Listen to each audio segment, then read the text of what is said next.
Everybody's doing well today. I taught a great session of our online history class, Ancient Kemet, the Moors, and the Ma'afa, Understanding the Transatlantic Slave Trade, what it didn't teach you in school. We taught that class today as well. All right, so it is Sunday, December 4th, 2022, and we're live. Welcome to the African History Network show. I'm your host, Brother Michael Imhotep, and once again, we're broadcasting right here on 910 AM, the Superstation WFDF.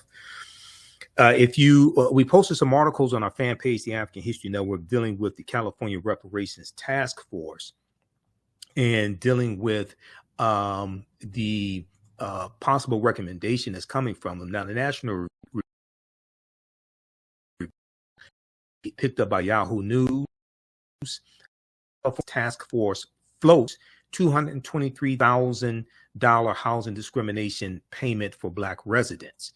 Okay, now, before you start trying to figure out what type of house you're going to buy or what you're going to put that towards, things like that, keep in mind the state legislature in California, and it has to be signed into law by Governor Gavin Newsom, and it has to withstand legal challenges because it would definitely be challenged in court also.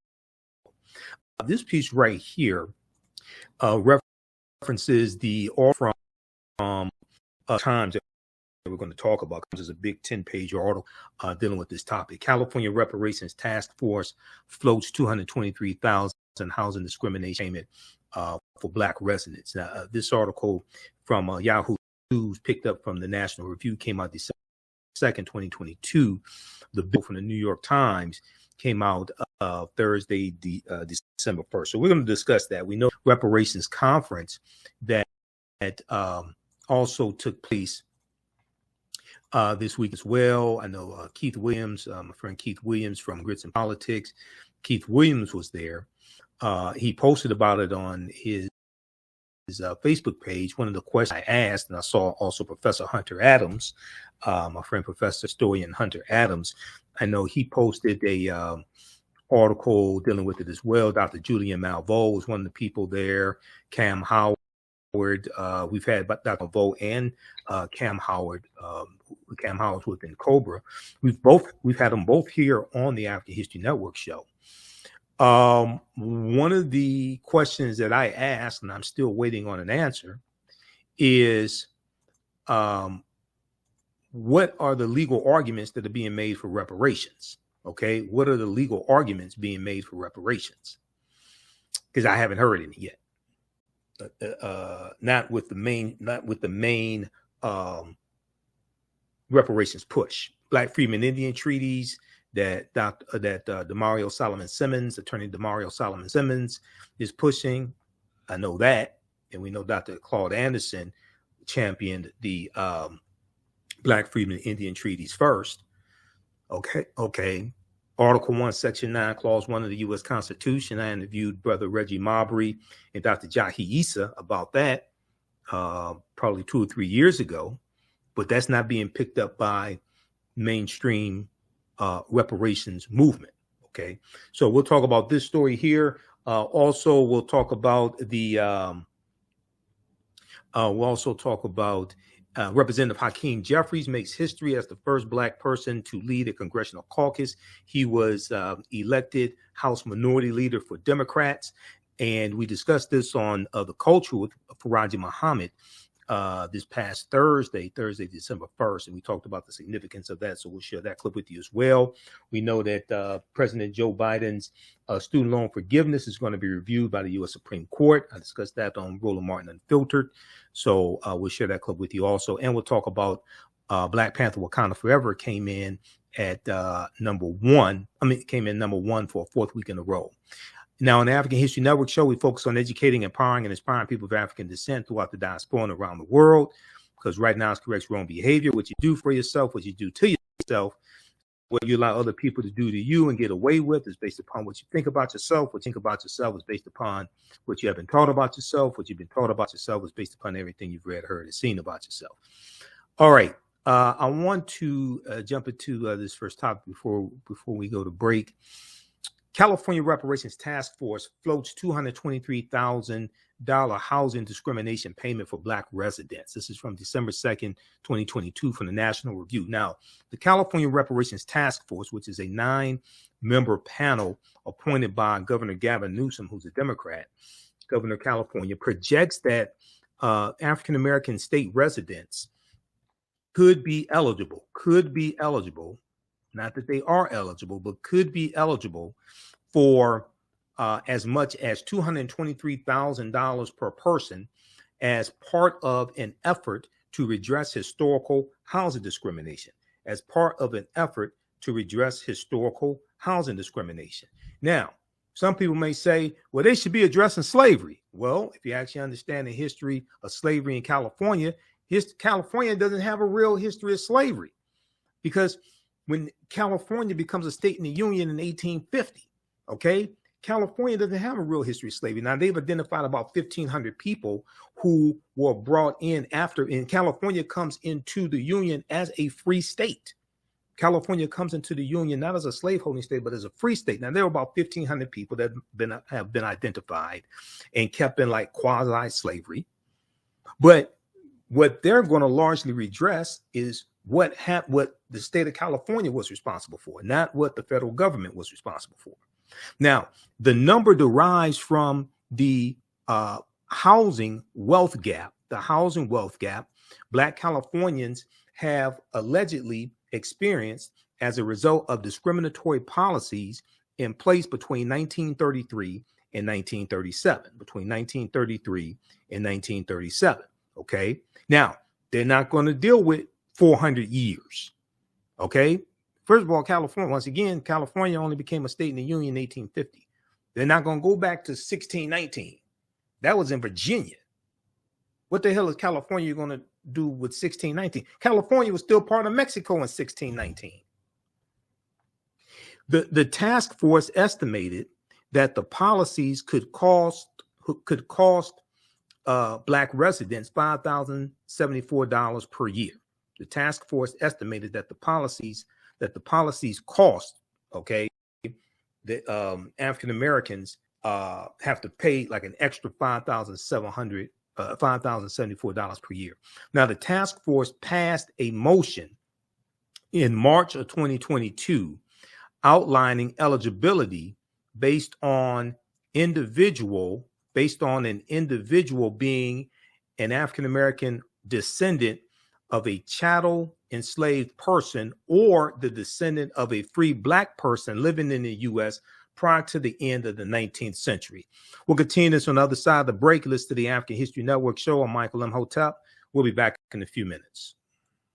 Welcome back to the African History Network show right here on 910 AM Superstation. All right, the call-in number is 313-778-7600.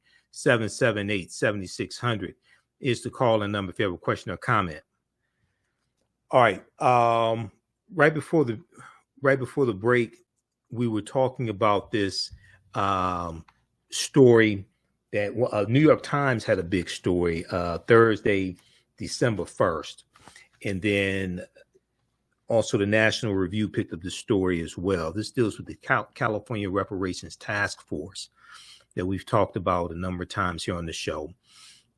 California Reparations Task Force floats $223,000 housing discrimination payment for Black residents. Okay, so that number derives from the housing wealth gap that African Americans have allegedly experienced as a result of discriminatory policies in place between 1977 and 1933 and 1977. The California Reparations Task Force estimated that the policies cost Black residents $5,074 per year, $5,074 per year. Now, the task force passed a motion in March of 2022 outlining eligibility based on an individual being an African American descendant of a chattel enslaved person or the descendant of a free black person living in the U.S. prior to the end of the 19th century. So you would have to be, if you were not a descendant of someone who was in chattel slavery, okay, you would have to be a descendant of a person of African descent who arrived prior to the year 1900. Now, the reason why they had to do that is because, as I said before, in California, they have a law against race-based policies. So this is part of the problem when it comes to the whole reparations movement. A lot of people are talking, but very few actually understand law. Okay, no, you're not going to be able to have policies based on race for all African Americans. You're going to have to meet criteria so that they can get around the law that bans race-based policies, okay, in the state of California. But even at the federal level, race-based policies are illegal at the federal level. That's because of Title VI of the 1964 Civil Rights Act, Section 601, non-discrimination in federally assisted programs. All right, so all right, now let's continue. Nearly 7% of Californians are expected to qualify for reparations. Nearly 7%, S-E-V-E-N, 7% are expected to qualify, because California has a very small African American population. It's about 2.6 million people, which suggests the housing discrimination allotment would amount to approximately $569 billion statewide. $569 billion statewide. $569 billion statewide. Now, the next question is, where's that money going to come from?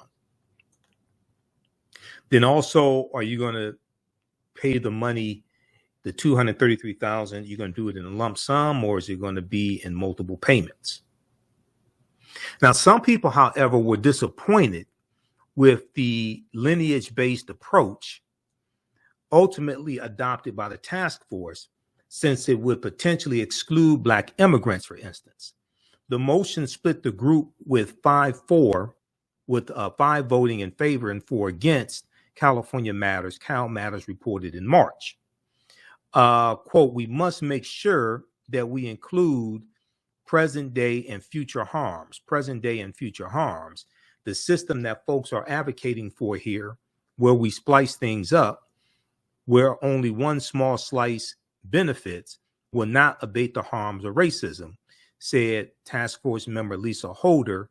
She told this to Cal Matters. That sounds good. Now try to get it passed in the law, and then try to defend that in court.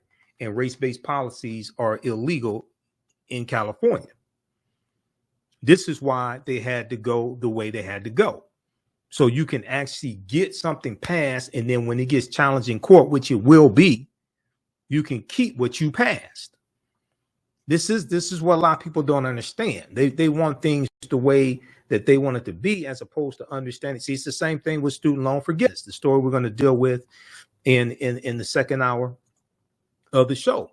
Student loan forgiveness, Biden's student loan forgiveness has been challenged by Republicans in court. Is going to go to the U.S. Supreme Court. Hopefully, U.S. Supreme Court will rule constitutional, and that Biden is working within his authority, okay, the executive branch of the federal government, Article 2 powers given to the president, but they're using the 2003 HEROES Act, passed by Congress, which gives the president the authority to discharge debt during times of a pandemic, during times of a crisis, during times of a pandemic, like during the coronavirus crisis. Okay, that's the foundation of the legal argument that the Biden administration is saying that Biden has the authority through the Department of Education to discharge this student loan debt. You have to make sure that you are on firm legal footing, because you will be sued, and you want to be able to keep what it is that you were able to pass through Congress or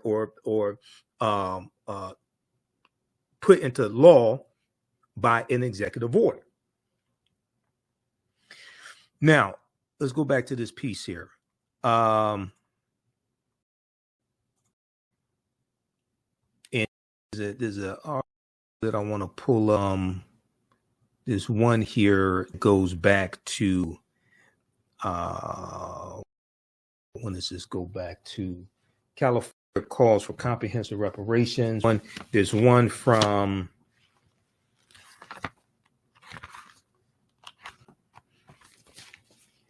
earlier this year when they decided to make it based upon lineage.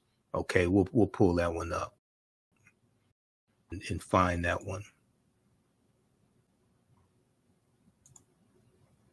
All right, but let's continue here. Let's see, where is that one? I saw it recently. I have a bunch of tabs open, but let's continue. Tom Fitton, Fitton, president of the conservative watchdog organization Judicial Watch, called the proposed payout, quote, the nation's biggest restitution ever. He said this on Twitter Monday night. Now, the Reparations Task Force was created by Governor Gavin in the wake of the nationwide racial protest that followed the murder of George Floyd in May 2020. Governor Gavin Newsom has vetoed a bill introduced to the California State Assembly in September 2020 by Reginald Jones Sawyer, an assemblyman and panelist member that would have extended the Reparations Task Force's deliberations and interviews an additional year until the year 2024. Now, the move will bring the Reparations Task Force's findings to a clear resolution, as it is expected to submit final recommendations by June 2023. Any recommendations the task force presents will have to be approved by the California State Legislature before being enacted. Okay, so it has to be approved by the State House and Senate. Then it has to be signed into law by Governor Gavin Newsom. Then it's going to be blocked. Okay, it's going to be blocked in court, and then it's going to have to be adjudicated, and the courts are going to decide whether it's constitutional, whether it's legal, etc. This is what's going to happen. All right. If it's taking place, if lawsuits are being filed and to block Biden's student loan forgiveness, and his student loan forgiveness is going to benefit millions of white people, you think lawsuits are not going to be filed for reparations? Oh, yeah. Oh, yes, they will. There will be even more lawsuits filed. All right. Now, there was a piece from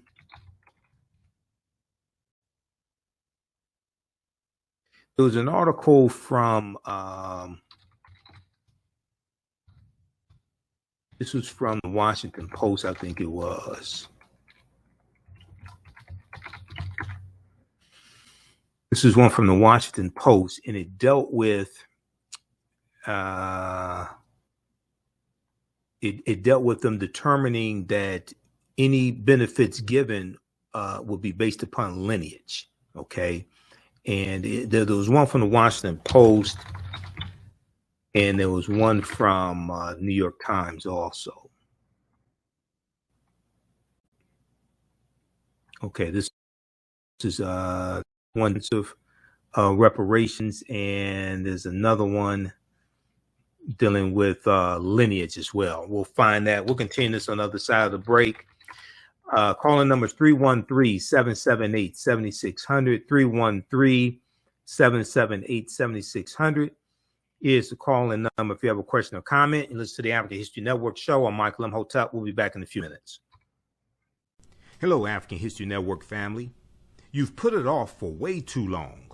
Now it's time to act for your family, your future, and the next generation. Get life insurance for that peace of mind and security for you and your loved ones. Build your financial foundations starting today. Your independent agent at Fortified Trust Life Brokers, with over a dozen strong A-rated life insurance companies to offer you the life protection you need when it comes to final expense, term life, whole life, mortgage protection, annuities, and more. They're currently licensed in Alabama, Georgia, and South Carolina. Don't let a pre-existing health condition hinder you from getting life insurance. You can get the affordable coverage you need today. Life insurance is only the beginning. Email them at Fortified Trust Life for a free fact sheet explaining the 5 basic building blocks for a strong financial foundation. It's their gift to you to help you fortify your future. Email them at fortifytl828@yahoo.com or call them at 706-339-5096 and leave a message. Fortify your future today. Be sure to register for the online history classes that I teach on Saturdays and Tuesdays. On Saturdays, I teach ancient Kemet, the Moors, and the Ma'afa, understanding the transatlantic slave trade, what they didn't teach you in school. This is a 12-week online class, and we deal with thousands of years of history and what leads up to the transatlantic slave trade taking place.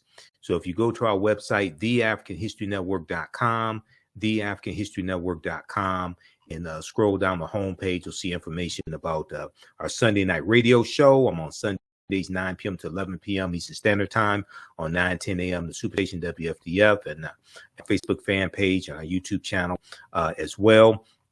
And you scroll down, we have the bundle pack for our online classes. There are 2 classes that I teach on Saturdays, 2 p.m. to 4 p.m. Eastern Standard Time. Ancient Kemet, the Moors, and the Ma'afa, understanding the transatlantic slave trade, what they didn't teach you in school. We teach this on Saturdays, 2 p.m. to 4 p.m. Eastern Standard Time. Our next class is Saturday, January 7th, 2023. And we deal with thousands of years of history and what leads up to the transatlantic slave trade taking place. And we also deal with the 800-year occupation of Europe by the Africans known as the Moors. So this class is on sale $60, regularly $130. We do the sessions live. All the sessions are archived and recorded. You can go back and watch them anytime. And you can also use this information with your children as well. I would say the content is PG-13. PowerPoint presentation, we have book references, articles, video clips. You'll never see history the same way. And just click right here to register here, and then click on the enroll button. And as soon as you class, you can start watching the content. Okay. So you can watch the previous classes and get caught up and join us in the next class. And then Tuesdays, I teach from the Civil War to the Civil Rights Movement and Black Power. And we deal with history from basically 1800 through 1968, 1970. And this class is the same format. And we teach this Tuesdays, 7 p.m. to 9 p.m. Eastern Standard Time. You don't have to stay for the whole class. If you missed the class, that's fine. You can go back and watch it anytime. So we do the sessions live. All the sessions are archived and recorded. You can go back and watch the class a year from now, 2 years from now. You'll still have full access to the class. This class is regularly $130. It's on sale $60. And we have a bundle pack of both classes. It's a over $260 value on sale right now for $100. Okay, you can register for both classes. If you've taken any of my online classes in the past, and I've been teaching these going back to 2017 with Ancient Kemet, the Moors, and the Ma'afa, understanding the transatlantic slave trade, email us at TheAHNShow@TheAfricanHistoryNetwork.com, TheAHNShow@TheAfricanHistoryNetwork.com, and you'll get 50% off the bundle pack. Okay, so you can also email us right through the website as well. At the on the menu at the top of the website, just click on Contact the African History Network, and it takes you to the next page, contact information as well. Okay, if you want me to do a presentation for your group or organization, for African American History Month, Hakeem Day, Juneteenth, whatever it is, either in person or virtually, email me at AHNshow@TheAfricanHistoryNetwork.com, AHNshow@TheAfricanHistoryNetwork.com. You can also give us a call at 313-462-0003, 313-462-0003. And when you click on the contact the African History Network, once again, we have our contact information there, so you can contact us right through the website. Okay. When we look at the overview of this class, okay, so we can't start studying our history in slavery. Even when we study the transatlantic slave trade, which is important to study, we can't start in 1619 or in the 1440s when the Portuguese get involved. We have to understand the history chronologically and deal with the 800-year occupation of Europe by the Africans known as the Moors, who entered the Iberian Peninsula, today known as Spain and Portugal, from North Africa in 711 AD.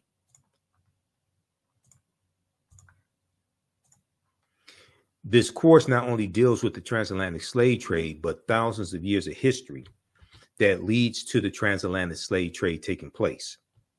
August 20th, 1619 was known as the August 20th, 2019 marked the 400th year anniversary of those 20 and odd Africans or 20 and odd Negroes who comfort on August 20th, 19 in what would later be called the colony of Virginia.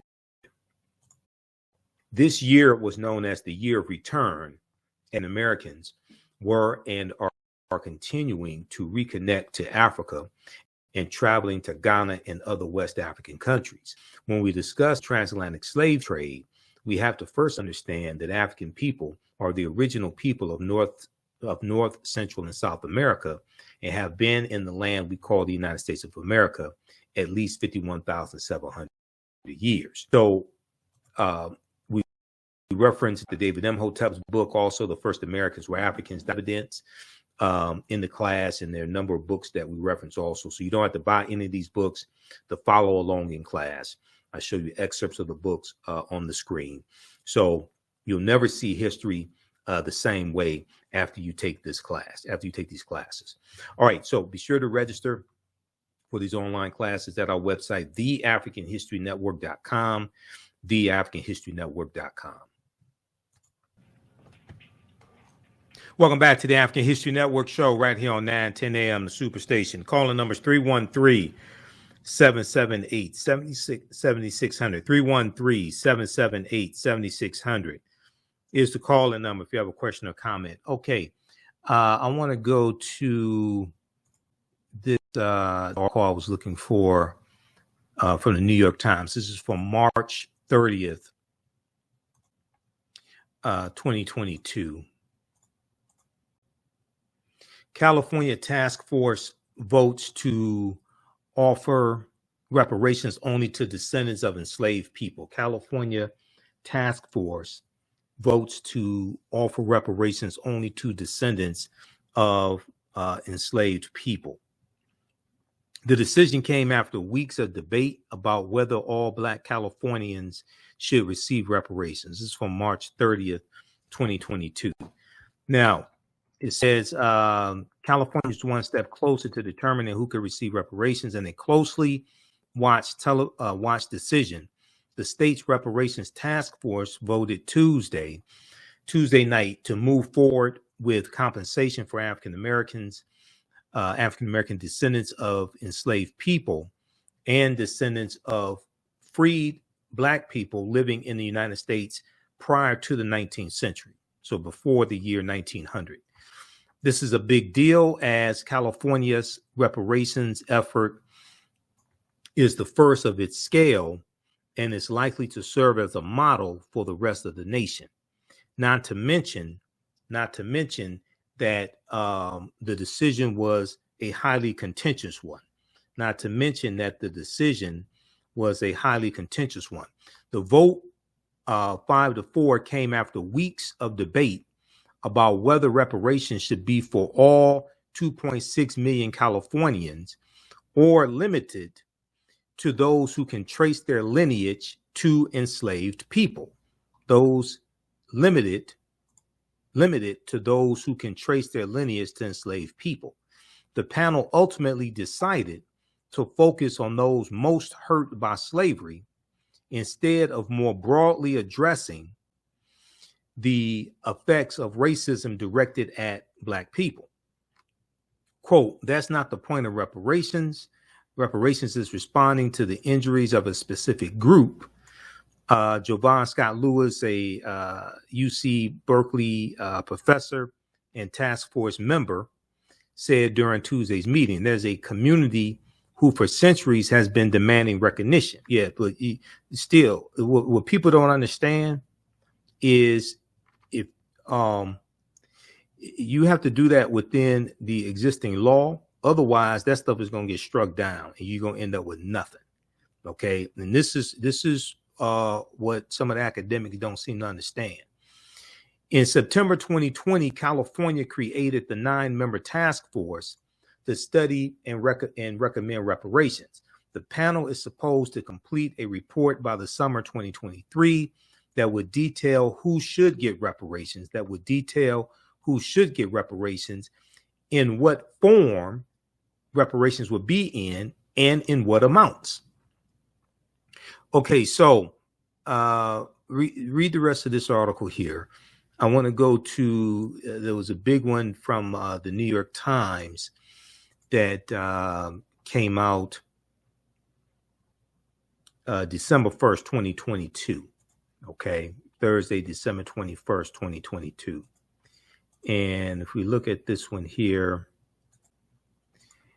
this one is called California Panel Sizes Up Reparations for Black Citizens. We'll go to the phone lines in just a minute. Calling numbers 313-778-7600. 313-778-7600 is the call-in number. When we go to the phone lines, we'll go to Gary on line 1 here in just a minute. So in the 2 years, this article is written by Curtis Lee for the New York Times.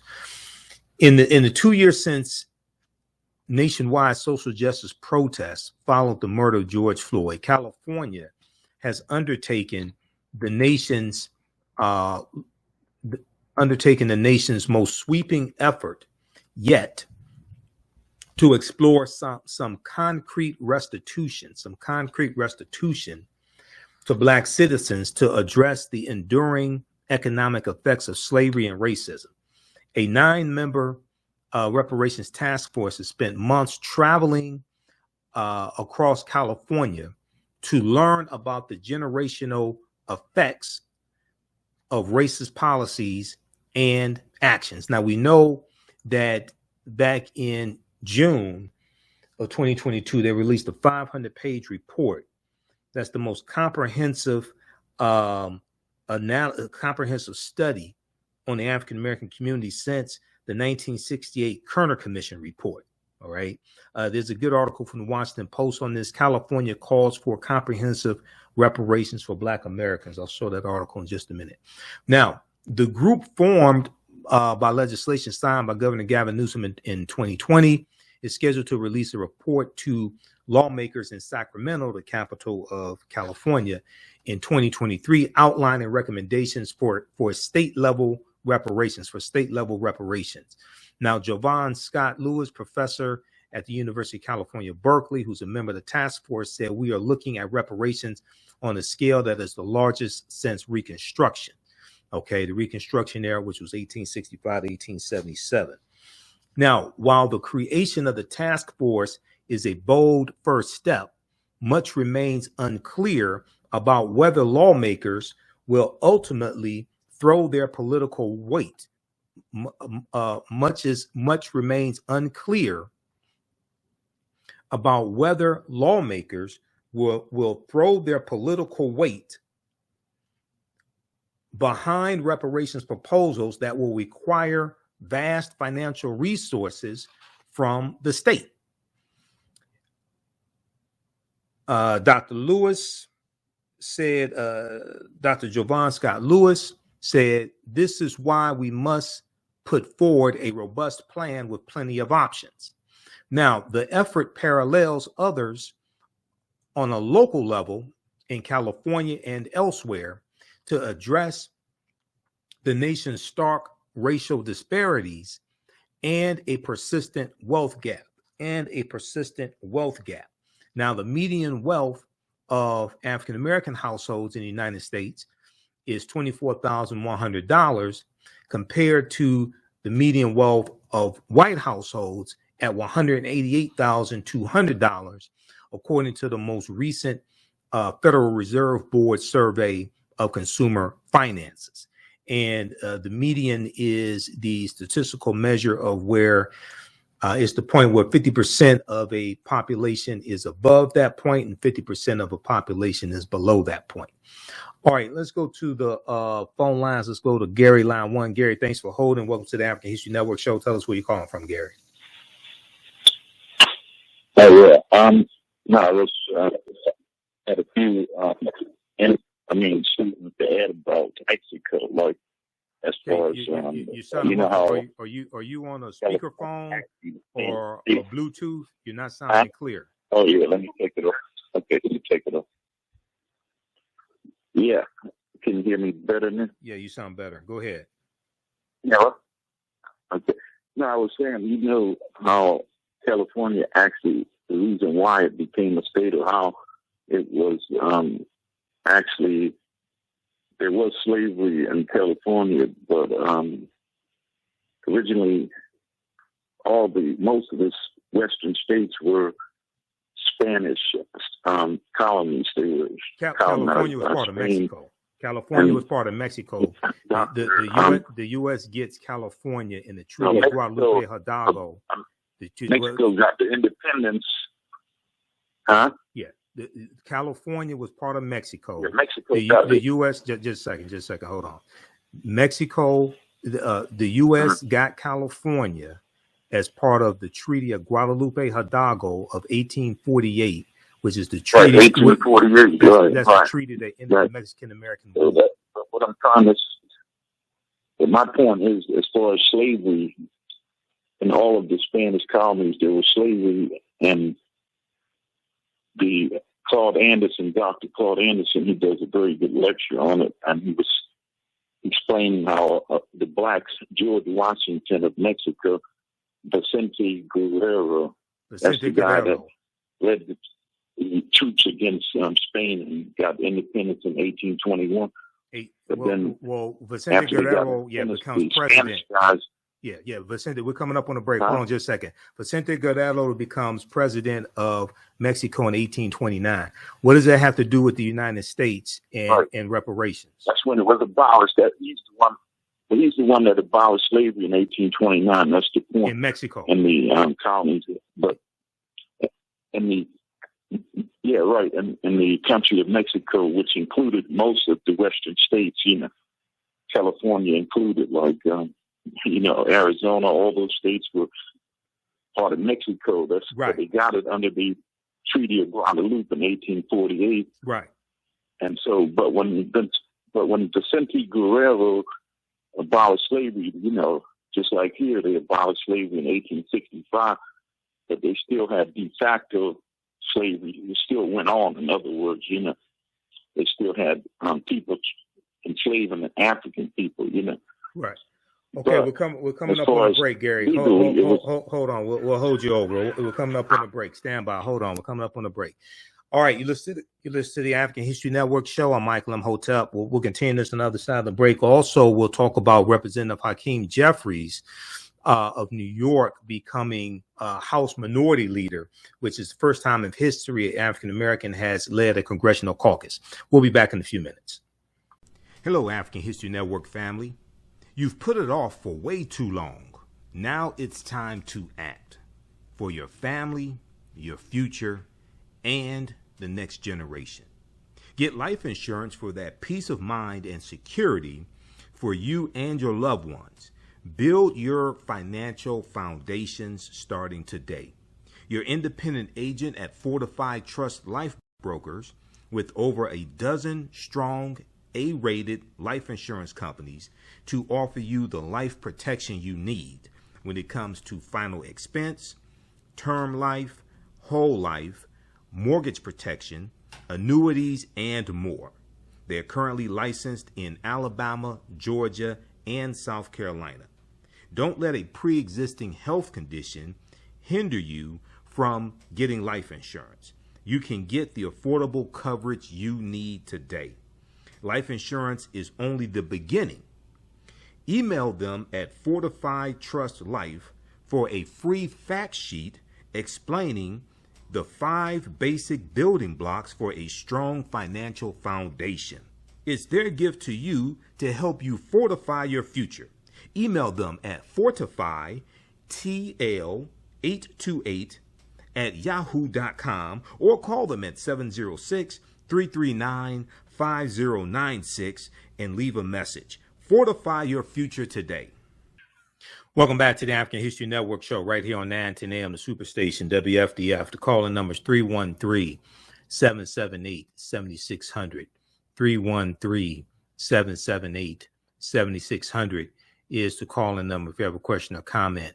Before we go back to the phone lines, I want to remind you that we have a special bundle pack of 15 of my lectures available at our new website, TheAHNShow.com. TheAHNShow.com. And this bundle pack is in digital download format. This is African History Awakens the African Mind from Mental Death, 15 lecture download bundle pack by Michael Imhotep. And we have it. It's a $150 value. It's on sale for $50 for a couple more days. So visit TheAfricanHistoryNetwork.com, TheAfricanHistoryNetwork.com. And as soon as you order it, you can start downloading the videos and streaming them, watching them as well. Okay. All right. Let's go back quickly to the phone lines. We want to get Gary's last thoughts on this, and then I got to get back to this this article. Go ahead, Gary. Go ahead with your final thoughts. Yeah, no. Yeah, the main reason that I was bringing that point up is because a lot of our people, they get caught up on this 1619 date as far as slavery. You know, the Spanish, they even had colonies in South Carolina in the 1500s, early 1500s. They had started in Jamaica really in the 1494. They built Spanish town, and then they, expanded into North America, Central America, and then they came into, this country, west, mostly the western states like Mexico, but they enslaved people for hundreds of years. That's like if 1500 all the way up till the 1829 when Vicente Guerrero, the black man that led against the Spanish, he's right. The one that actually led the troops to defeat them and allow them to get their independence. And he abolished slavery in 1829. So that's like in hundreds Mexico. Of years right here that black people were enslaved in those states. So they can't say that there was no slavery in California, but because a lot of people. When I say there was no slavery, just a second. When I say there was no slavery in California, we're talking about when California became a state in the Union. The state of California. Factual slavery, but it wasn't legal on paper. It was still legal. I'm familiar with that. That's what I'm talking about. But when the state of California deals with repairing the damage of slavery to African Americans that live in California, they're not dealing with what happened when California was part of Mexico. You got to go to Mexico for reparations for that. They're dealing with when California became a state in the Union in 1850. No, I mean Mexico. You're talking about black people that who did like labor to build the infrastructure in California, like they were there like for hundreds of years, I don't think it's fair. I'm familiar with the history. It's only 20 years. I'm familiar with the 20 history. Years difference anyway, between 29 and 1850 or something, whatever. like that little bit of period right there, that but like I said, even though in 1850 they still practiced it just as they did in the South. When Lincoln signed like something in 1865, that don't mean nothing. It still went on under different. No, it was 3.9 million. It was 3.9 million African Americans that were freed by the 13th Amendment. It was 3.9 million African Americans that were freed, legally free, because you had to amend the U.S. Constitution because the U.S. Constitution sanctioned slavery. The Emancipation Proclamation did not free the enslaved Africans. Hold on, just a second. The Emancipation Proclamation. Then that's why you got Juneteenth. That's a year later or something, right? No, Gary, Gary. We can't both talk at the same time. The Emancipation Proclamation did not free the enslaved Africans. And the reason why it did not free them is if you actually go to loc.gov, which is the Library of Congress website, or you go to archives.gov and actually read it, it tells you that Gary, you ain't the only one listening to the show. Just a second. All right. Okay. Gary, we got to go. Okay. Thanks for calling, Gary. Thanks for calling. Keep listening. Okay. If you go to archives.gov or the Library of Congress website and you actually read the Emancipation Proclamation, it tells you that the slaves in the states of rebellion or the territories of rebellion are free, but the slaves who still are in the border states of Missouri, Delaware, Kentucky, and Maryland, they're still slaves because those states stay loyal to the Union. Maryland did not abolish slavery until November 1st, 1864. This is almost 2 years after the Emancipation Proclamation. This is why, if we're going to talk about reparations, we need to know what the hell we're talking about, because 99% of these conversations about reparations are not dealing with law.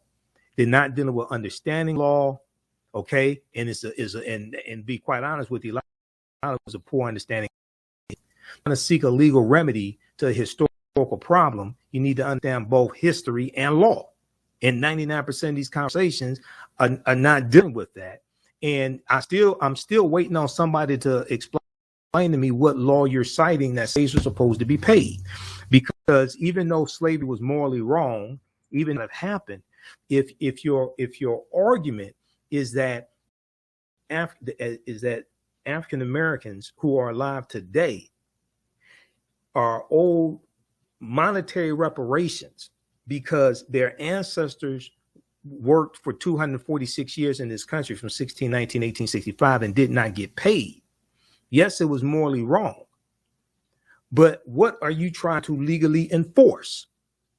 What law are you citing that African slaves were supposed to be paid? Now, there are two legal arguments, two strong legal arguments to make. That's not one of them, because you're not enforcing law. If you are enforcing law, show me what law you're enforcing. Was it in a colony? Was it in a state? Is it in the U.S. Constitution? Is it part of a treaty? We can look at Black Freedom and Indian treaties of 1866. We see that there were African Americans who were owned by the Choctaw, Chickasaw, Creek, Cherokee, and Seminole Indians. They actually got some compensation. They got land. They got membership into Native American nations. Now, a lot of that land was taken back from them. They were pushed out of those Native American nations, many of them, because the U.S. conspired with the 5 civilized tribes of Native Americans in 1941 and afterwards to redefine what a Native American is, and it stated that you have to have 1/4 or 1 quantum Native American blood, when that was not what was stated by the previous treaties. But those laws are still on the books today. So when we look at like this right here, what I talked about at the beginning of the show, what Attorney DeMario Solomon Simmons is doing with Representative Maxine Waters, okay, this is dealing with thegrio.com has an article on this. Maxine Waters leads push to get justice for Black Native Americans. Let's look at this between moral arguments and legal arguments for reparations. When you go to lawmakers, go to argue law. The foundational law in this country is the U.S. Constitution. When laws get challenged, they get challenged in court on the basis of what constitutional or unconstitutional. So your legal argument needs to be rooted in the U.S. Constitution, needs to be rooted in treaties. We'll continue this on the other side of the network show. I'm Michael Imhotep. We'll be back in a few minutes. 910 AM Superstation, a division of Adele Media. The views and opinions expressed on any program are those of the producers and or the persons appearing on the program and do not necessarily reflect the views and opinions of 910 AM Superstation or Adele Media.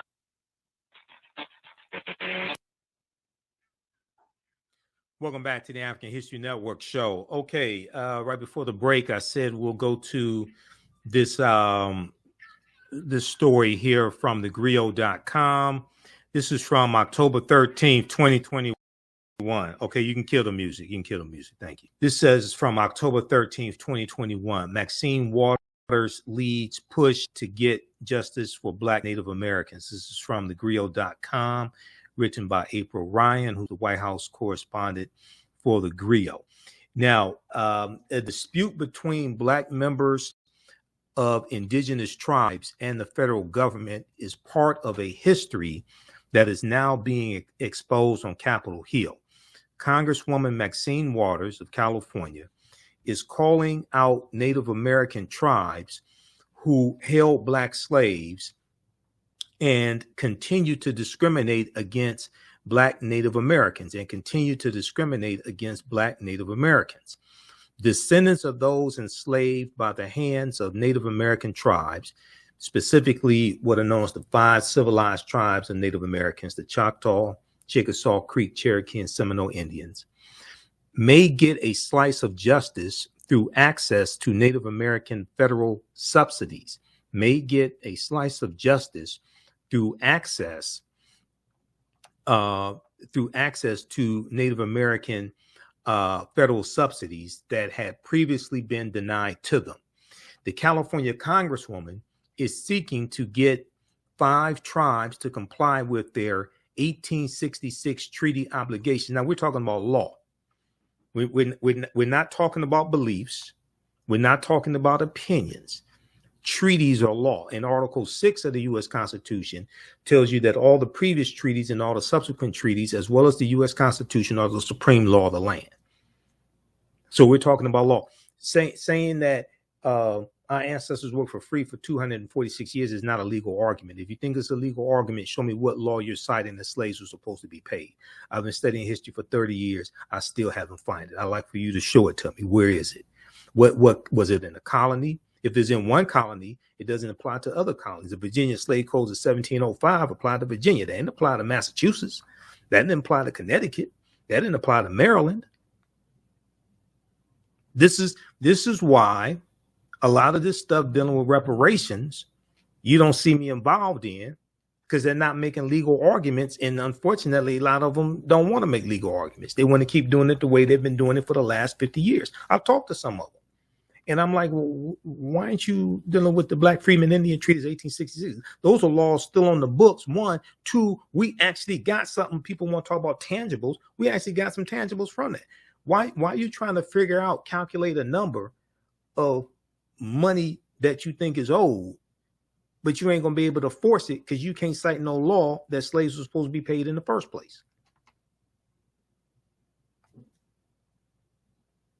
I've had conversations with some of them, and they just want to keep the. Okay, all right. The California Congresswoman is seeking to get 5 tribes to comply with their 1866 treaty obligations, which is law, treaties, that recognize Black Native American freedmen and their descendants as full citizens of their tribes, therefore making them entitled to all of the rights afforded to any other citizens of the tribes, because they're actually talking about enforcing law, which were treaties that many of our ancestors were in and actually got something tangible for it, got land. This is how you get a sour rector. The Black Freeman Indian treaties, along with the Dawes Allotment Act of 1887, which redistributed 138 million acres of land. And the majority of it was supposed to go to Native Americans and Black Indians, but white people got 2/3 of the land. This is where you get the $5 Indian from. You had to anglicize your name to be on the Dawes rolls. And when white people found out about this, they paid $5 to have their names added to the Dawes rolls so they can get some of that land for free. But many of our ancestors did get compensation from this, okay? Not from other stuff that people are floating out there talking about reparations. And see, my thing is like, I'm for whatever's going to work, okay? That's my motto. See, I'm not for all this theory. I'm for whatever's going to work. Okay, now, if we want to see what's going to work, why don't we look at what has worked historically? If we want to see what's going to work as far as reparations, why don't we look at what has worked historically? Because the Black Freeman Indian treaties should like be our foundational argument. You start there, enforce that, and build from there. Because those African Americans actually got something. And then that history of the Black Freedmen Indian treaties ties into the origins of Tulsa, Oklahoma, because Tulsa, Oklahoma was founded by Creek Indians around 1834 who got pushed off their land in southeastern United States because of the Indian Removal Act of 1830. And when they go on the Trail of Tears over 1,000 miles and they're pushed off their land in southeastern United States, along with the Cherokee who were in Georgia and these different Native American nations who were in Mississippi, Georgia, Alabama, they go over 1,000 miles into Oklahoma on the Trail of Tears, and they take their African slaves with them because about 1/3 of the people on the Trail of Tears were African people. And then they go into Oklahoma, and Tulsa, Oklahoma was founded around 1834 by Creek Indians. And Tulsa comes from the Creek Indian word Tallahassee. This is why in North Tulsa, where African Americans were relegated to because of segregation, and at the intersection of Greenwood, Archer, and Pine, that began what became Black Wall Street, the business district, the Greenwood district.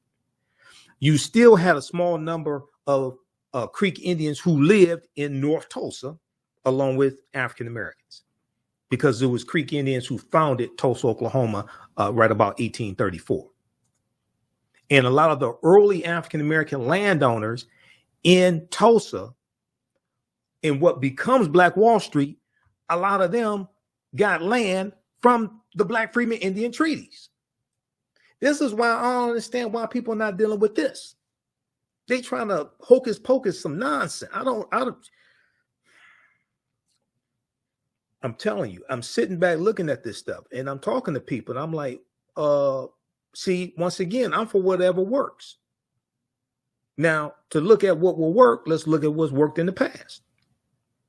If they got compensation from these treaties before, why the hell ain't we starting there? Why are we starting with trying to come up with a number to enforce some law that don't exist? Then there was one dumbass study that came out a couple years ago that said African Americans are owed $6 quadrillion for slavery. At the time the study came out, $6 quadrillion didn't exist in the entire world with almost 8 billion people. What the hell good is a study for an amount of money that don't exist?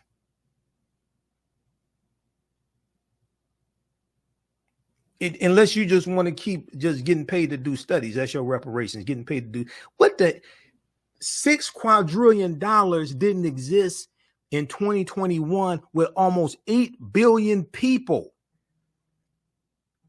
And you think the U.S. with the U.S. government, they have about 20 trillion. 1 quadrillion is a 1 followed by 18 zeros. It doesn't matter how much you think you're owed. Only thing that matters is how much you can collect. What the hell good is a study saying that you're owed an amount of money that don't exist in the entire world? More simple Simon nonsense. Now, let's go back to this. Because I'm for whatever works. So let's look at what's worked before.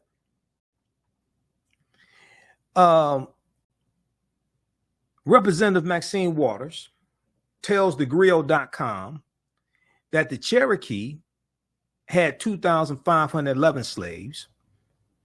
The Choctaw had 2,349. Now,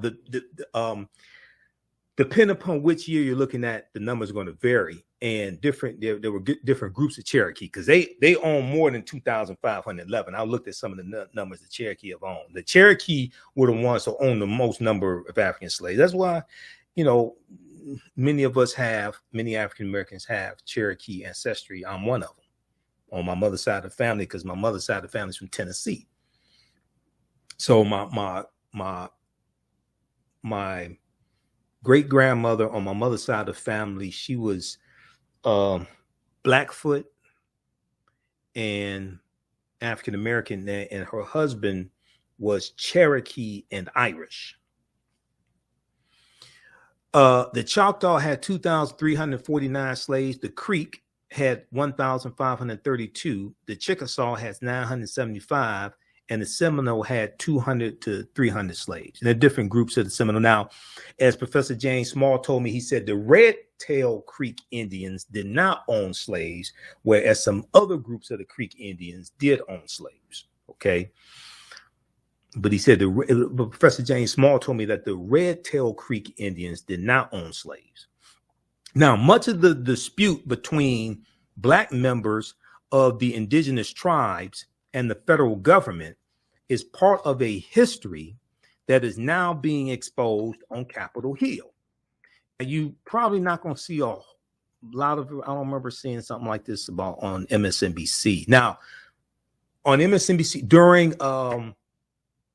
when we had the 100th commemoration of the Tulsa Race Massacre, okay, during that period of time, and there was wall-to-wall coverage of Black Wall Street and getting into this history, and you have people like Hannibal B. Johnson on MSNBC, this history did come up. Now, a lot of people missed it. I knew it. I know Hannibal B. Johnson. I've talked to him. Hannibal B. Johnson wrote this book here.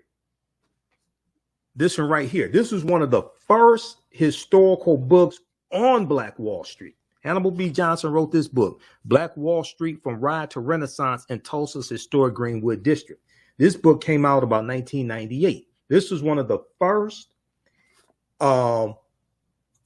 books to deal with the real history of Tulsa, Oklahoma, and Black Wall Street. And then for the 100th commemoration in 2021, he wrote a 100-year anniversary book. But I've talked to Hannibal B. Johnson on Facebook. Okay, so when I did my lecture in 2014, my 2.5-hour lecture on the history of Black Wall Street, this was one of my sources for it because I actually read the book.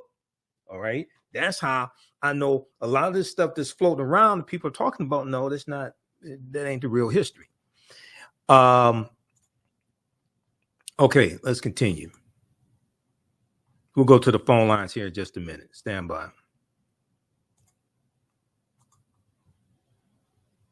All right, let's continue. So much of the dispute between Black members of the indigenous tribes and the federal government is part of a history that is now being exposed on Capitol Hill. Now, Tulsa rose to national notoriety this year. Now, this article is from 2021.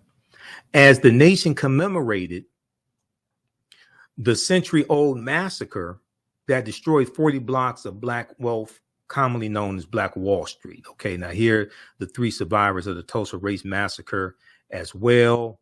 You got Uncle Red, Leslie Benningfield Randall, Hughes Van Ellis, and Viola Fletcher. Okay, but now Representative Maxine Waters is leading efforts to get the descendants of the Black enslaved people on Native American reservations across Oklahoma and Western states their due.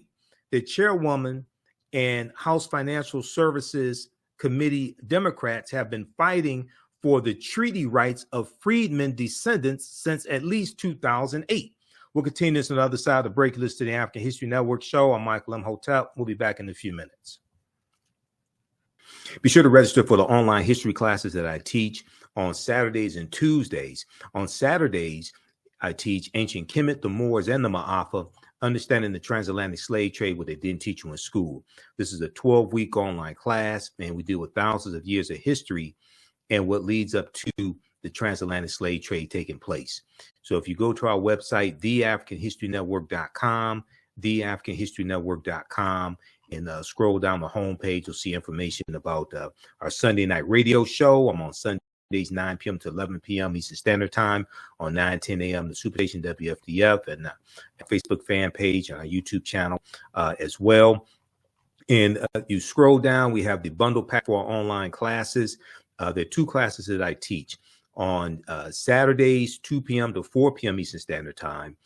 Ancient Kemet, the Moors, and the Ma'afa, Understanding the Transatlantic Slave Trade, what they didn't teach you in school. We teach this on Saturdays, 2 p.m. to 4 p.m. Eastern Standard Time. Our next class is Saturday, January 7th, 2023. And we deal with thousands of years of history and what leads up to the transatlantic slave trade taking place. And we also deal with the 800-year occupation of Europe by the Africans known as the Moors. So this class is on sale $60, regularly $130. We do the sessions live. All the sessions are archived and recorded. You can go back and watch them anytime. And you can also use this information with your children as well. I would say the content is PG-13. PowerPoint presentation, we have book references, articles, video clips. You'll never see history the same way. And just click right here to register here, and then click on the enroll button. And as soon as you class, you can start watching the content. Okay. So you can watch the previous classes and get caught up and join us in the next class. And then Tuesdays, I teach from the Civil War to the Civil Rights Movement and Black Power. And we deal with history from basically 1800 through 1968, 1970. And this class is the same format. And we teach this Tuesdays, 7 p.m. to 9 p.m. Eastern Standard Time. You don't have to stay for the whole class. If you missed the class, that's fine. You can go back and watch it anytime. So we do the sessions live. All the sessions are archived and recorded. You can go back and watch the class a year from now, 2 years from now. You'll still have full access to the class. This class is regularly $130. It's on sale $60. And we have a bundle pack of both classes. It's a over $260 value on sale right now for $100. Okay, you can register for both classes.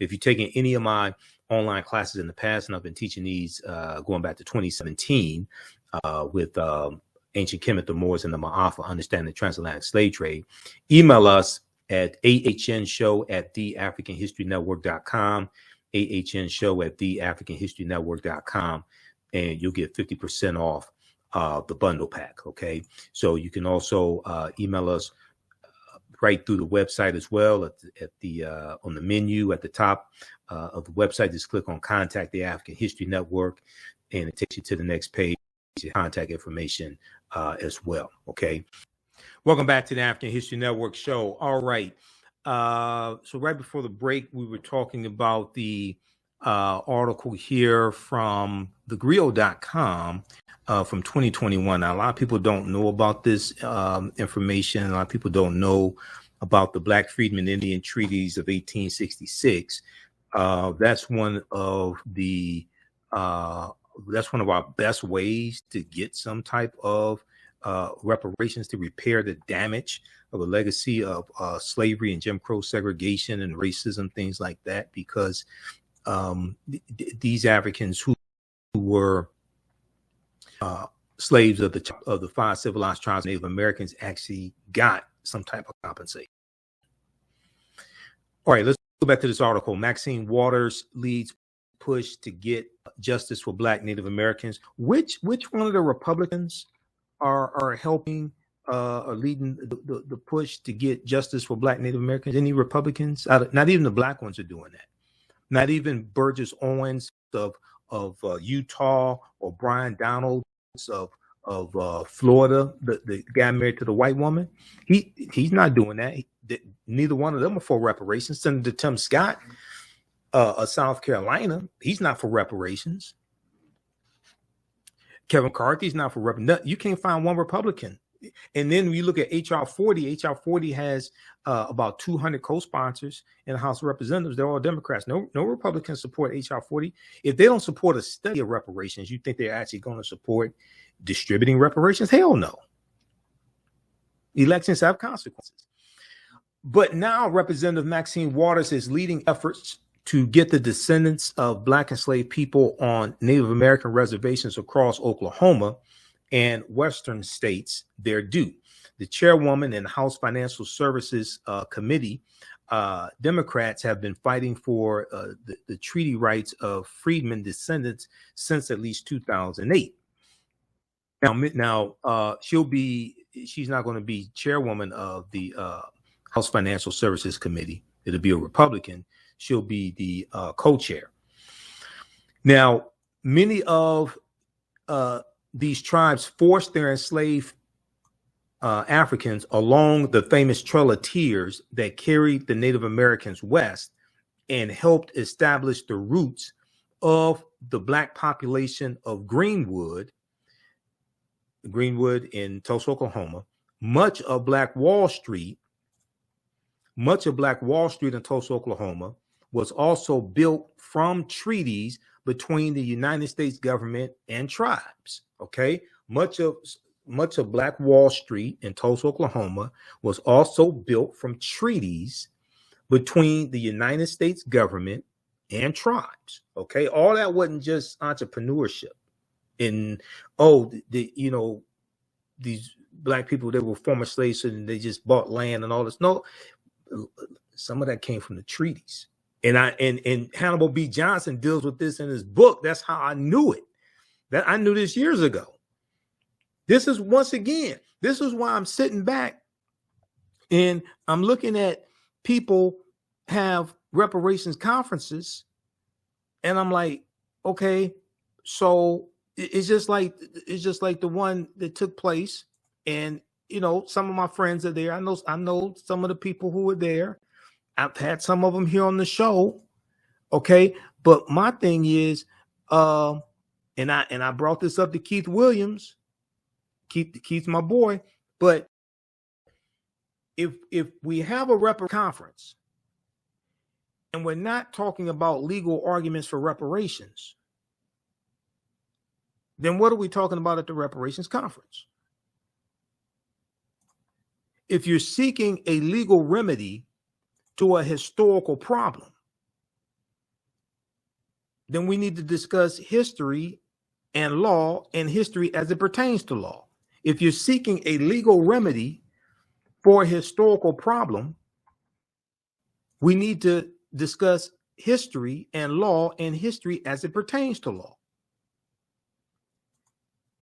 If we're not talking about legal arguments for a historical problem at a reparations conference, what are we discussing?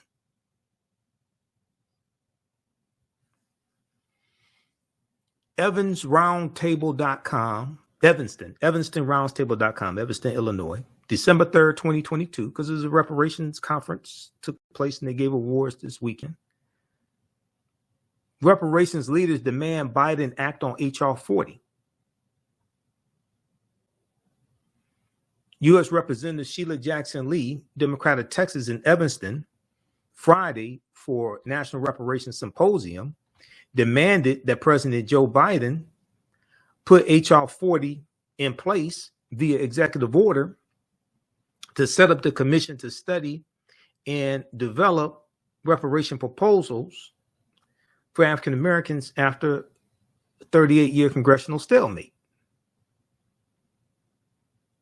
The Congresswoman made her case for federal reparations as local and state leaders from across the country stood in solidarity behind her during a news conference at the Hilton Orrington Evanston. H.R. 40 is 38 years on the books, waiting for someone to say yes. Representative Sheila Jackson Lee, God bless her heart, said, "Today we ask with no apologies for an executive order to be in place. An executive order now, we are Americans too. I want for once an acceptance of the history of the journey that African Americans have taken to be accepted reality in America," Jackson Lee said. "Not out of anger, but out of how do we come together to resolute what happened.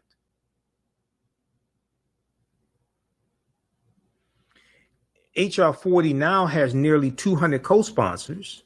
They're all Democrats. And was introduced in 1989 by the late U.S. Representative John Conyers, a Democrat from Michigan, before some, how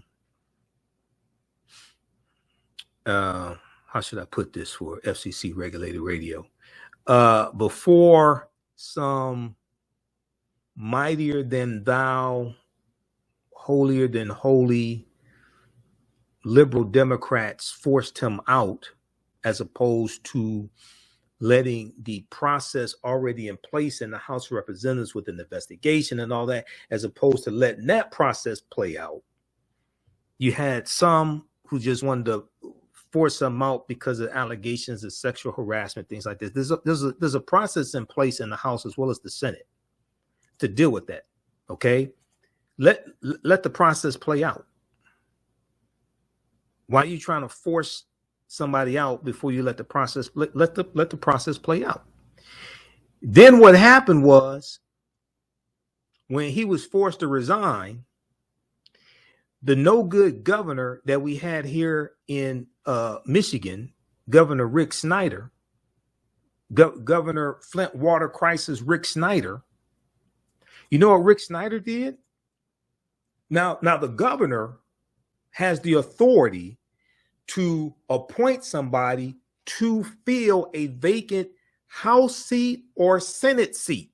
This is why it's important who you vote for governor, because that can tilt the balance of power in Congress. You know what Governor Snyder did? He left the seat vacant. Governor Snyder left the seat vacant. Do you realize that if a vote had taken place in the House and it was like a 1 vote margin, that one seat that was left vacant could help Republicans block a bill? So Governor Snyder, he didn't appoint somebody to just carry out the rest of the term. And then when you have your midterm elections, then you elect somebody to fill the full term. You know, he just left the seat vacant. People didn't even see. People don't even realize the type of strategy he implemented. And Conyers was a very powerful member of the House of Representatives. Now, one of the mistakes Conyers John Conyers made, Conyers didn't train a successor that everybody knows is the successor to keep that seat. So now he was the 13th congressional district. So now we know the 13th and 14th congressional districts combined. Now we don't have any black representation for Detroit in the House of Representatives because Brenda Lawrence, 14th congressional district, she retired. 13th and 14th are combined. We don't have any black representation. Sri Thanadar took won the House seat for the 13th congressional district. Then I'd rather have Sri Thanadar in there than a Republican, but Conyers was there for 50 years and he didn't groom a successor.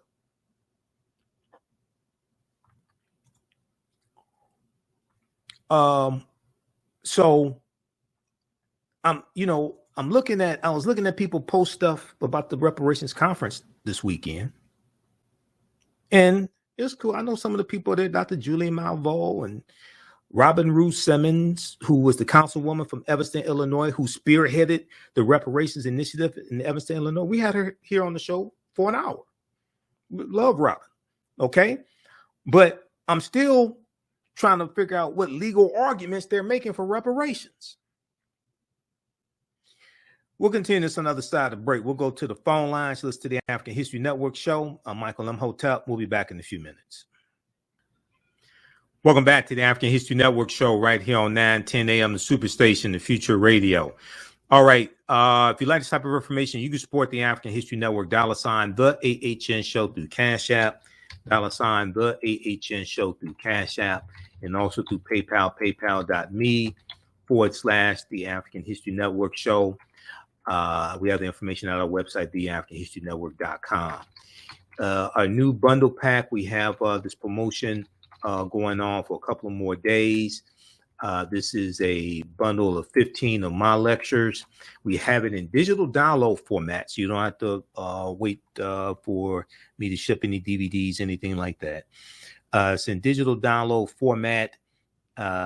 This is African History Awakens the African Mind from Mental Death. It includes 15 of my lectures. It's all in digital download format.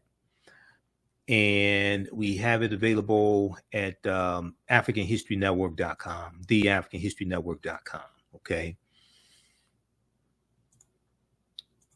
We have the information right on the homepage of our website. So when you scroll down, you see it, and it's on sale $50. This is a $150 value.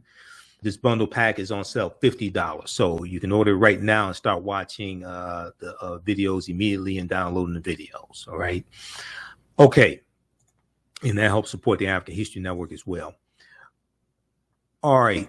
We're going to go back to I'm going to go back to this piece here from the griot, and then we're going to the segment from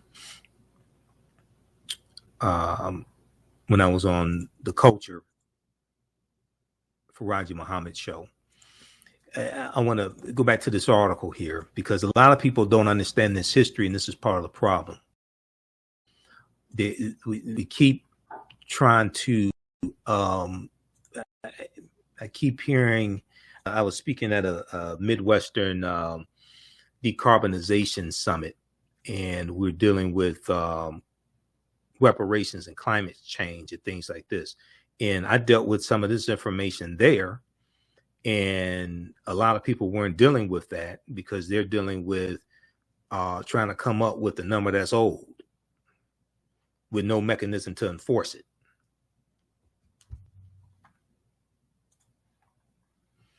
All right. Okay. Much of Black Wall Street in Tulsa, Oklahoma was also built from treaties between the United States government and the Native American tribes. So right there, when people are saying, how can we have another Black Wall Street? Well, have you studied the history of how we had the first one or the biggest one in Tulsa? A lot of that had to do with these Native American treaties, the Black Freedmen Indian treaties of 1866. So why aren't we making the argument for that to be enforced? And I know, Dr. Claude Anderson is one of my teachers. We've had him on the show. He talked about that. And he talked about the mistake that he made when he was really pushing that under the Obama administration, is that he went to the executive branch of the federal government, and he said he should have dealt with the legislative branch of the federal government. Now, 5 tribes in Oklahoma, the Cherokee, Choctaw, Chickasaw, Muskogee Creek, and Seminole Nations, sided with the Confederacy during the Civil War. We talked about this before, and they violated their treaties when they did this. They committed treason against the U.S., but after the war concluded, each of them signed treaties, these additional treaties in 1866 with the United States that granted tribal citizenship to those who were enslaved as well as their descendants. So the Black Freedmen Indian treaties didn't just include those who were enslaved, and include future generations, their descendants. So you mean that applies to some Black people who are alive today? Yes. When I was speaking on the for the environmental conference, I cited an article from New York Times. It said that they had identified about 160,000 African Americans who would qualify for these treaties today. Now, some people may say, oh, well, there's 45, 50 million of us. That's true. Now, what are you going to enforce for the rest of them? what law are you trying to enforce? Because this is where we should start right here and build from there. Because there's a history of us actually getting something from these treaties. After the Civil War, the black tribal slaves gained their freedom through sections of treaties issued in 1866 and in turn were then known as freedmen. See, they didn't keep calling themselves slaves after slavery ended. This is why when I hear people referring to themselves as descendants of slaves, I have to ask them, you do realize that the slaves were freed, right? If they didn't keep calling themselves slaves after slavery ended, then why are you calling yourself a descendant of slaves 154 years after chattel slavery ended? I just don't understand this. I went to public school. I just don't understand this. They call themselves freedmen, black freedmen, ex-slaves. They didn't keep calling themselves slaves after slavery ended. So why are some people running around calling themselves descendants of slaves? Why do you keep trying to put your ancestors back into a condition that they were freed from and took up arms to fight to free themselves from that condition? I don't understand this. Both the Dawes Act of 1893 and there's a Dawes Allotment Act of 1887. Both the Dawes Act of 1893 and Curtis Act of 1898 allowed the United States to acquire the Native American land. Okay, we're talking about law. Land allotment went against Native American culture that subscribed to common ownership of property. But additionally, as members of the five formerly slave-holding tribes, freedmen received unequal land allotments, black freedmen, unequal land allotments, which were less than the allotments provided to some white non-tribal citizen individuals. Okay. Representative Maxine Waters, who serves as the chairwoman of the U.S. House Financial Services Committee, plans to legislate and work with agencies on this issue. Because the Department of Housing and Urban Development, as well as housing issues, are within the jurisdiction of the committee, the chairwoman is able to propose legislation related to housing subsidies, tribes receive. Okay, read the rest of this article here. Now, it's proposed. Okay, Build Back Better didn't pass. All right. Maybe in 2024, Democrats take back control of the House, because I think Democrats take back control of the House. People the Republicans are just talking about doing investigation. They want to investigate Hunter Biden's laptop and investigate this and that.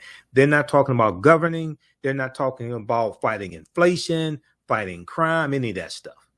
Demario Solomon Simmons, an attorney for the last remaining survivors of the Tulsa massacre, is also a Black Creek and represents Black Creeks who are petitioning to access the full rights and citizenship of the Muskogee Creeks. So he's talking about enforcing law and enforcing treaties.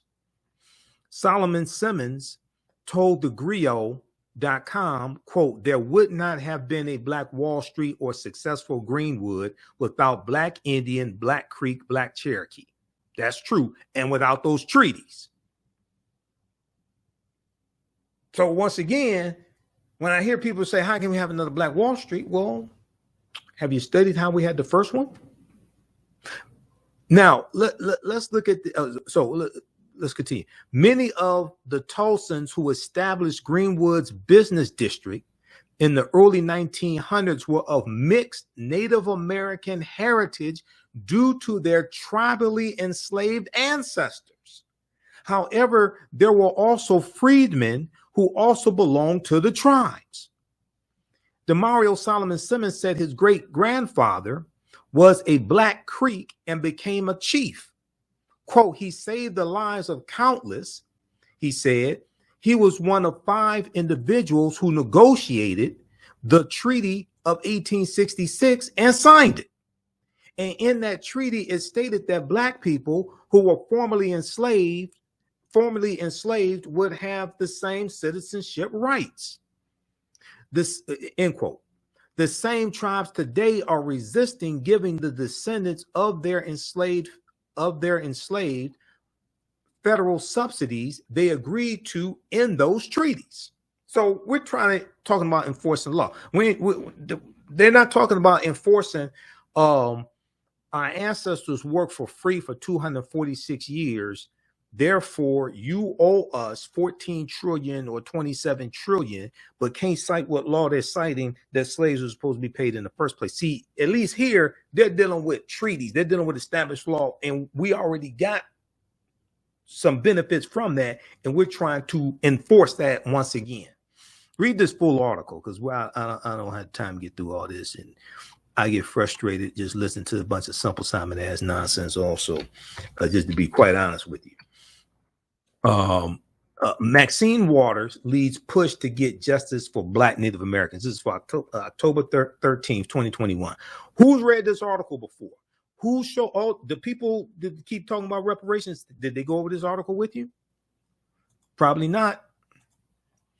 Okay, now let's look at this here, right? Because the proof is in the Jell-O pudding.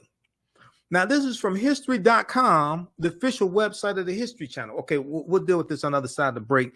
We're going to go to clip 1 when we come back from the break. Mukasina from Faraji Muhammad Show. We'll go to clip 1. Listen to the African History Network Show. I'm Michael Imhotep. We'll be back in a few minutes. Welcome back to the African History Network Show. All right, I want to go to the article I was about to go to right before the break. This is from history.com. History.com is the official website of the History Channel. Name of this article is 9 Entrepreneurs Who Helped Build Tulsa's Black Wall Street.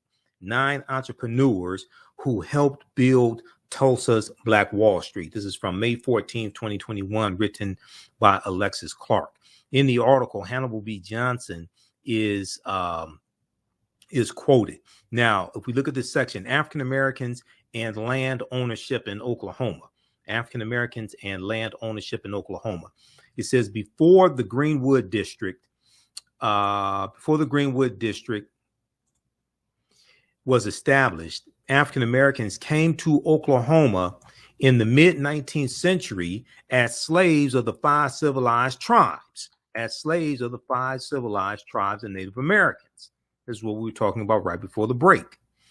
Now, the term, the 5 civilized tribes is the term used for the Cherokee, Chickasaw, Choctaw Creek, and Seminole tribes who were forced from their lands in the southeast part of the United States, resettling in Oklahoma, then known as Indian Territory. After the Civil War, under the terms of the treaties of 1866, treaties in the U.S. Constitution are the supreme law of the land.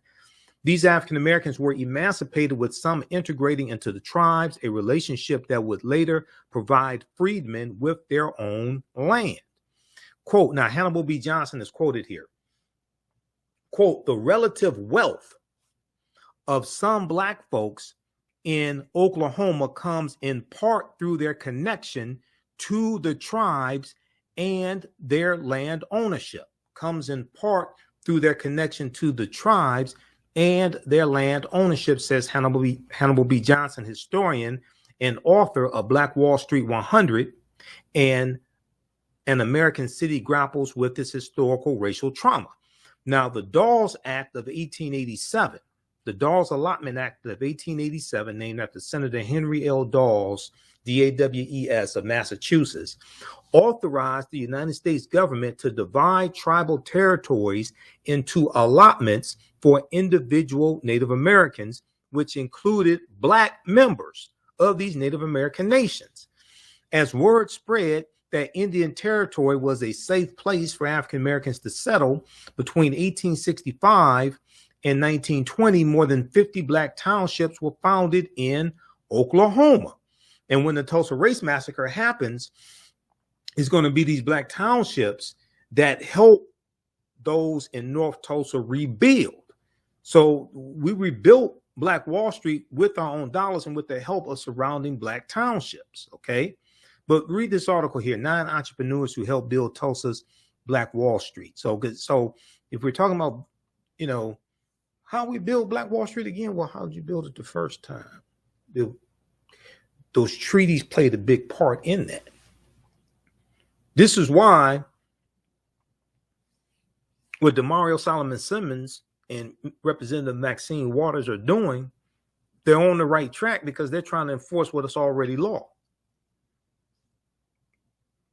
Now, and what they were doing, they didn't say anything about having to do a study because they're enforcing treaties that are already on the books. In that article that I read dealing with HR 40, it didn't say anything about the Black Freedmen Indian Treaties of 1866 in that article.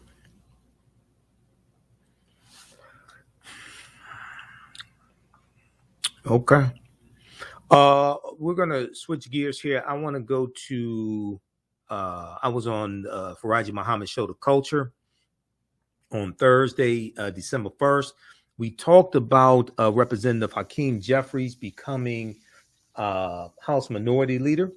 Let's go to clip number 1, please, Mukasina. All right, folks, welcome back to The Culture here on the Black Star Network. I'm your host, Faraji Muhammad. Thank you so much for tuning in and being a part of the conversation as we are just going to be shifting gears, not necessarily away from politics, but just about person. We go from one black man to another. And this one is one that is certainly making history. We're talking about Hakeem Jeffries, who's the congressman out of New York, who has been elected and voted, or who was voted to be the leader of the House Democrats as he is taking on the role of House Speaker after Nancy Pelosi has decided to step down, not from her role as House Speaker, but she still is, of course, going to be working in Congress. But this is opening the door for his historic major moment that you have a black man who is the leader of one of the national parties, both parties actually, and in this way. So we wanted to talk about the significance of this, and I couldn't think of anybody better to discuss this other than my brother Michael Imhotep of the African History Network. You can definitely check out his shows and, of course, the work that he's doing at the AfricanHistoryNetwork.com, and so much that he brings to the table. So we're always happy to have him to talk about this great history-making moment. And Ariel, I want you to let me know if we could play the video of Hakeem Jeffries when he talks about him being elected and the work that he plans to do with his colleagues. I want to play this video for y'all and in a moment, but I do want to share with you. I'll drop out and come. We'll just, I want to play this video of what Hakeem Jeffries had to say about the level of unity and where he plans to stand on this new role that he's been elected to. This is big, folks. I don't want you to think that a black man running and being the House Speaker is a small time feat. It's not small time by any means of the imagination. And so just let me know, Ariel, when we can get it. If we could play this video, this is going to be of Hakeem Jeffries, thanking his colleagues for voting him in as the House Speaker, and more importantly, what he planned to do. So let's move forward. Let's play that video for me, please, Ariel, of the congressman. Honor to stand before you today as the incoming House Democratic leader for the 118th Congress that will convene on January 3rd, and to be joined by my two good friends, amazing colleagues and partners, the incoming House Democratic Whip, Catherine Clark, and the incoming caucus chair, Pete Aguilar. I also want to convey my thanks to Speaker Nancy Pelosi, an extraordinary speaker for the ages, who has delivered so much for so many over such a significant period of time. Our caucus is better, our country is better, the world is better because of Speaker Nancy Pelosi's incredible leadership. I also want to thank our current House Majority Leader, Steny Hoyer, and our current House Majority Whip, Jim Clyburn. We look forward to finding opportunities to partner with the other side of the aisle and work with them whenever possible, but we will also push back against extremism whenever necessary. Mm. Hakeem Jeffries, Representative Hakeem Jeffries, the first black man to hold the post of House Speaker. We got Brother Michael. Let's bring Brother Michael Imhotep back into the conversation. Brother Michael, we got you down, bro. Yes. Can you hear me? Yes, sir. Yes, sir. All We right, can hear good. you loud and clear. Appreciate you. Brother Michael, what this, talk to us about the significance of this moment for Hakeem Jeffries and for the state of black politics, black political power. Is this something that you feel like Black America should be excited and celebrate? I think we should be excited about it and celebrate for a moment, but we also have to understand that we have to understand politics, law, economics, and understand how to push an agenda. Hakeem Jeffries is brilliant. His uncle is one of my teachers, Dr. Leonard Jeffries, one of our Grandmaster Scholar Warriors. Mm-hmm. I know his brother as well. So I interviewed his brother on my show. So Hakeem Sekou Jeffries is brilliant. He was one of the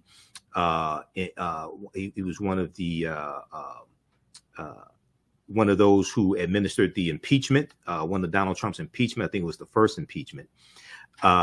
He's represented New York for years as a member of the House of Representatives. He's a member of the Congressional Black Caucus as well. He is the first African American to be House Minority Leader of either major political party. Yep. And what this will allow him to do is to put front and center issues that impact everybody, whether it's the economy, whether it's inflation, what have you.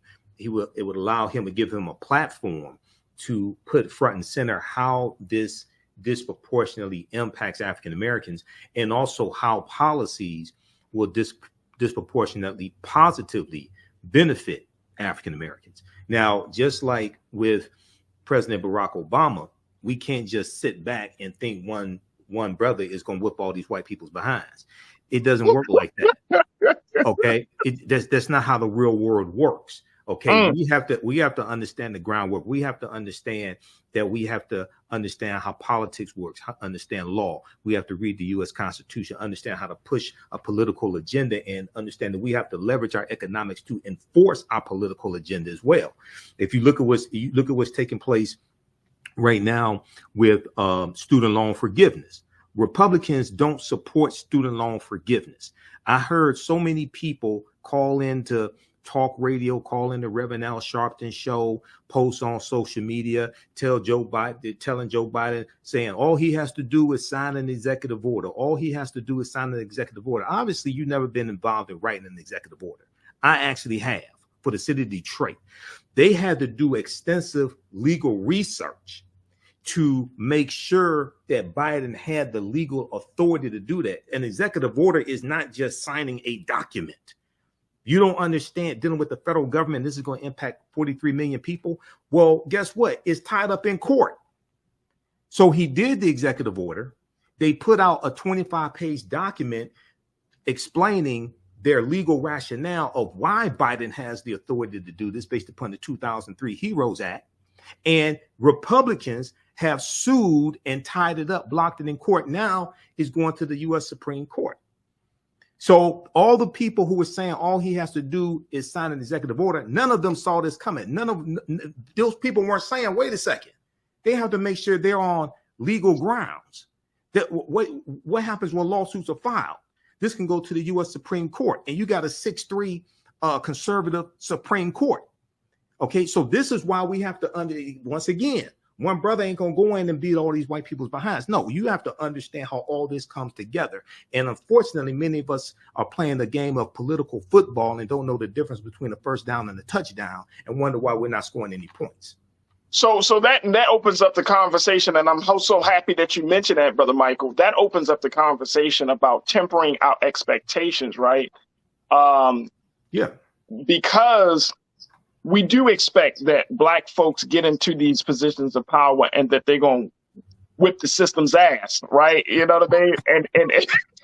And it doesn't work like that. What challenges do you foresee him, Brother Hakeem, having to face as he gets into this new role. Plus, it was reported by CNN that he plans on spending just 2 years in the minority before trying to become speaker himself after the 2024 election. So Well, he's got his eyes set on the even bigger situation. So what challenges do you foresee him having to face? Well, the reason why he has his eyes on being Speaker of the House of Representatives is because Democrats are anticipating taking back control of the House in 2024. After America sees how crazy Republicans are going to be for the next 2 years, notice how they've stopped talking about fighting inflation and fighting crime. And they're talking about investigating Hunter Biden's laptop. They're talking about investigating the origins of COVID-19 and Dr. Anthony Fauci. They want to investigate the investigators on the January 6th committee. Okay, they're talking about all of these. They're talking about all these investigations. Notice how they stopped talking about. I thought inflation was the worst thing. Kevin McCarthy. They have not presented a plan to deal with inflation. They have not presented a plan to deal with crime. Okay, so one of his biggest problems is going to be with dealing with chaos, utter chaos from the Marjorie Taylor Greens, whose voices are going to be elevated, the Matt Gaetz, whose voices are going to be elevated, and there's going to be total chaos amongst Republicans, especially if Kevin McCarthy becomes Speaker of the House of Representatives, because he's going to cut so many deals, because they're only going to probably have about a 4-seat margin, maybe 5-seat margin. And because you're going to have so many crazies there, you're going to have people like Louis Gohmert and Jim Jordan, things like this. He's going to have to cut so many deals, Kevin McCarthy. The Republicans are not going to be able to govern.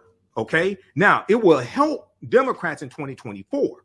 You're not going to be able to get a lot of bills passed with these crazies controlling the House of Representatives, these Republicans, because no bill can come to the House floor for a debate or a vote without the permission of the Speaker of the House of Representatives. So people don't understand. You got to study. You go to house.gov, learn the rules of how the House of Representatives operates, which is different than the Senate. Okay, this is why back when Representative John Lewis was still alive, and when Paul Ryan, Republican Paul Ryan, was Speaker of the House of Representatives, remember they had a sit-in on the House of Representatives floor trying to force Paul Ryan to take a vote on common sense gun laws. I don't know how many people remember this. They had a sit-in led by John Lewis on the House floor. They never took that vote. Why? Because the Speaker of the House controls this, and he didn't call for the vote. So a lot of times we think these elections are about one person. No, they're not. You have to understand how all this comes together. So we're in for a crazy 2 years, but we need to set this up for Democrats to expand their margin in the Senate, take back control of the House, and maintain the White House as well. If we look at Black political power, you and I have had conversations, Brother Michael, when you question, the whole idea of a Black agenda, right? You broke that down very well. I think it was last week when we had you on. You talked about this, but when we talk about looking at 24, if Hakeem Jeffries is looking to be the House Speaker, versus being a presidential candidate, right? He's a rising Black star among the Democrat Party. He could possibly run, or is this too? He can run, but he's gonna lose. First of all, when we look at those who have been successful in becoming president in the last 50 years, none of them came from the House of Representatives. Meaning, you don't go from being a member of the House of Representatives, where you represent about 710,000 people, to becoming president and you govern 330 million people. That don't even happen for white men.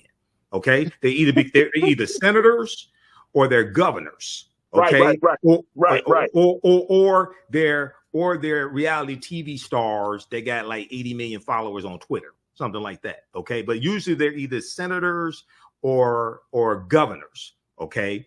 If we go back and look, whether we look at George W. Bush, the son, governor of Texas, where we look at Barack Obama, senator from Illinois.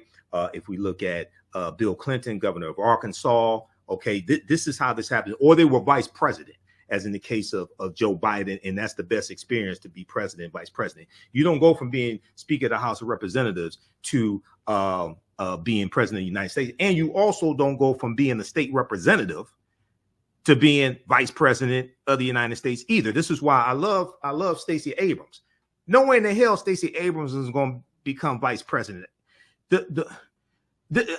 I love my people, but damn, we don't understand how none of this stuff works. No, you don't go from being a state representative, and that's the highest office you've had, and you never worked in the federal government before. This is why Kamala Harris was the best choice. Not only was she a U.S. senator, but she ran the largest Department of Justice in the country outside of the U.S. Department of Justice. That's the Department of Justice in California. You don't go from being in the state legislature to being vice president over 330 million people. The real world does not work like that, even for white men. So this is why we got to understand and stop wasting all this time and confusing activity with productivity and not getting the desired results. So what should be the expectations that we should have around Hakeem Jeffries over the next 2 years, right? Because these next 2 years after this midterm election, these are going to be pivotal years between 22 and 24, not just because of Trump, just because of the direction that both parties are going in, GOP and Democrats, right? Democrats are still, I just saw a piece on CNN. They said that Jeffries is, that he's becoming a House leader at a time when the Democrat Party is running amok. He's becoming a House leader at a time when the GOP. The Republican Party is running amok. Oh yeah, running amok too. That's what I was going to mention. But the Democratic Party is not running amok. They're more unified. That's why he was not challenged. Gotcha, he was not challenged. But should we expect? I mean, he talked about in his remarks yesterday. He talked about challenging extremism coming from the other side. But should we expect something? Or should Black folks expect something from his under his leadership? As House Minority Leader, should Black folks expect something to come from them that we didn't see from Nancy Pelosi or anyone else?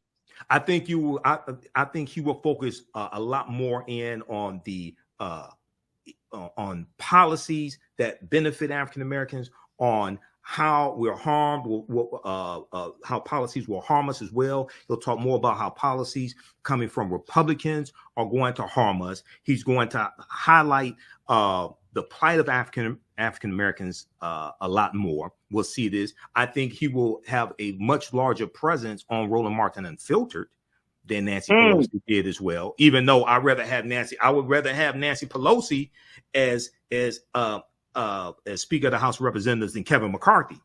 Okay, any day of the week. But she didn't do Roland Martin Unfiltered. She did it I think once in the past few years. Right. So Representative Hakeem Jeffries will not be somebody who's absent on Roland Martin Unfiltered. You're going to see a presence of him on MSNBC, CNN, things like this, and he will speak much louder about how policies benefit African Americans and various policies that will hurt us as well, especially coming from Republicans. Now, the challenge is going to be